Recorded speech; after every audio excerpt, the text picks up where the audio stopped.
In massive spending bill, U.S. lawmakers back several measures targeting Russia.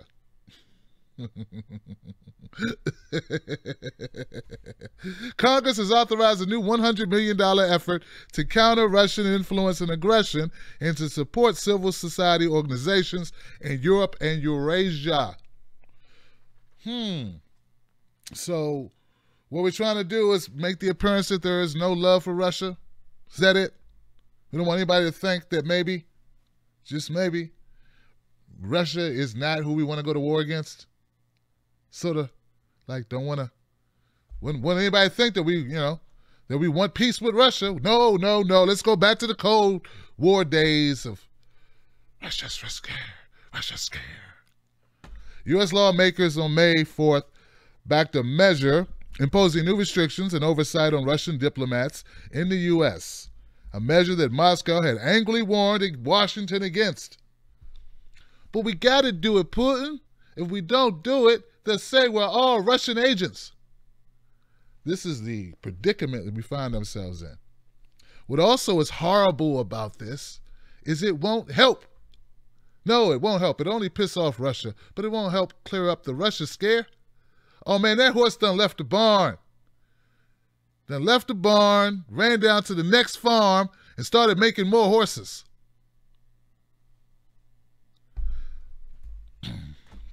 Both the efforts were included in the $1.1 trillion budget to fund the federal government for 2017 that was given final backing by the Senate. It now goes to the White House for President Donald Trump's signature.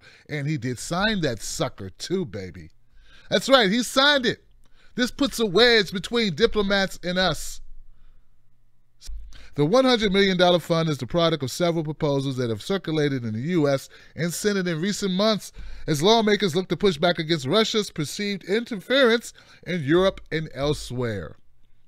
This is what the casualties of the failed Hillary Clinton campaign has brought us, folks. It has brought us closer and closer to war with Russia. Now it's a Cold War. It's the monotonous, old school, man. What is this, 1986? What is this? Why are we back here? We're going back in time. That's what the DNC, Hillary losing, has pushed the country back in time.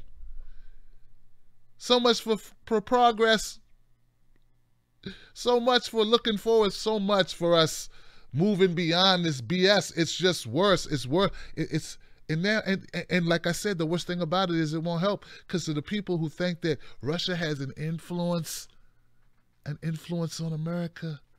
Nothing will satiate them. Nothing will satisfy them except maybe removal of all Russian dressing from the stands of every supermarket. Getting rid of that Russian guy that plays that bad character in those movies. Hell, they even want to boycott Red Dawn. They want to boycott the purchase of Red Dawn, the movie, the real one, the first one, the good one, because they had Russia invading the United States. We got to get that out of here, man. We can't have these Russians going on, man. I was just talking to some of my homeboys around my old way when I lived in Landover, Maryland, by the 24-hour store, and I was just telling them, man, remember all them dudes we knew that got shot, man? I blame it on Russia. Hey, all the guys I went to school with who never graduated because they got killed because they were selling drugs because it was everywhere and we were poor. It was all Russia's fault. Russia brought that crack in there in the 80s. You better believe it. Oh, Sergey was out there pumping 20s, man, or dropping weight. He was our supplier. Man, this is just a bunch of BS nonsense that the media has been selling, and they've been selling like hotcakes. Every late night comedian is on the teat. Just on the teat. Every one of them. Russia pays money. Do you know this Russia scare has been very lucrative? Someone, please, guys, I need some help with research. Someone let me know how much money these networks have been making off the Russia scare. And someone let me know how much these candidates have been raising using Russia. Come on, man, follow the money. I know there's a reason besides the fact that it's easy pickings. I don't know why it's working on you white folks so much. Black folks don't have no problems with Russians. Why is it working on y'all so much? You don't let it work on you. Come on, man. You scared of Russians? You're not scared of Russians. You're scared of income inequality. That's your enemy. Income inequality. And the dollar being worth about 22 cents compared to what it was worth in 1970. That's our enemy, not Putin. I know most Americans don't agree with this crap because most Americans live in the real world. They actually touch their steering wheels and drive their own cars. Unlike Hillary Clinton, Keith Olbermann, Matt Lauer, these people. Chris Hayes, Rachel Maddow. These people. If you call them people, if they can still be called people in the term, like, you know, in commonly used language of what people are. Like, people do regular people stuff. They're feeding us this crap. I think an average American person who works a job, who has aging parents, who have children that need daycare, that wonders if they can get the car fixed, take the car up to the shop, or can they go another couple of weeks, or will they be stranded on some dirt road? These things that the regular people go through don't include worries about Russia.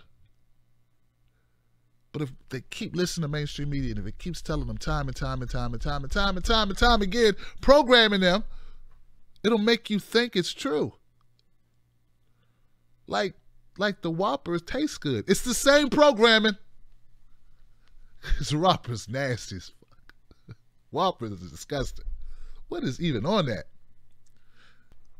These measures that the Trump administration has decided to implement and Congress has implemented to try to give the impression that we aren't tidy, that we aren't close with Russia, and that Russia is way over there, we're over here, and we're so different, and we're separated. We got this wedge between us. Is a bunch of BS. It won't help, because if the Russian narrative goes away, the excuses go away for Hillary's loss, and you can't have that.